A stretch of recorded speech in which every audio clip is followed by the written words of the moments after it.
Бид одоо 2019 онд нийслэлийн 9 дүүргийн нутаг дэвсгэр хэмжээнд иргэдийн орчны аюулгүй байдлыг алдагдуулж байгаа. За мөн барилгын үйл ажиллагаагаа алдаа дутагдaltaа орчны аюулгүй байдлыг үүсгэж байгаа ийм 379 барилгын тоо судлага гаргасан. За энэ барилга дээр бол бид 2019 оны 11 сарын 8-ны нийслэлийн мэргэжлийн хяналтын газрын дарга болон хотын стандарт орчны аюулгүй байдлын хяналт зохицуулалтын газрын хамтарсан мэдээллийг энэ зөрчил бүхий 379 барилгад хөргүүлсэн. За энэ хөргүүлэхдээ бол дараах одоо хойс ажиллахны тавигдах стандарт, барилгын үйл ажиллагаа явуулахад дагаж мөрдөх норм дүрм, за мөн хөдөлмөрийн аюулгүй байдал, орчны аюулгүй байдлыг зөрчлүүдийг арилгана. Энэ арилгахтаа бол 2020 оны 5 дугаар сарын 1-ний дотор нэр дурдсан заалт бүхнэр одоо зөрчлийг арилгах чиглэлээр бол бид нар албан мэдээллийг өгсөн байна. За энэ ажлын хүрээнд өнөөдөр бид нар Баян зүрх дүүргийн 1-р хороонд баригдаж байгаа. Энэ 98 бол айлын орон сууц дор үүсгийн төвхт ийм барилга дээр бол бас ажиллаж байна.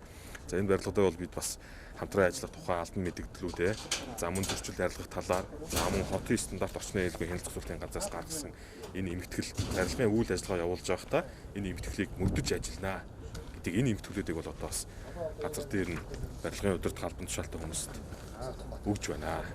За барилгын одоо үйлдвэрлэлийн орчны аюулгүй байдлыг хангах талаар хотын одоо нэгдсэн стандарт гарсан, батлагдсан. Үүнтэй холбогдуулаад мэргэжлийн хяналтын байгууллага хотын орчны аюулгүй байдлын зохицуулалт газар хоёр хамтарч мэдээллийг 11 сараас эхлээд бүх байгууллагуудад хөргүүлсэн байгаа.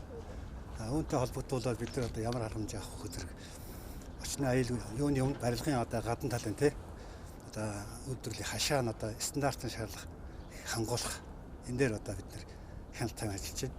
За хотын одоо аюулгүй байдлын хяналтын зохицуулалтын газар буюу мэргэжлийн хяналтын албанаас одоо манайхад өнөөдрийн байдлаар мэдээлэл өгж байна.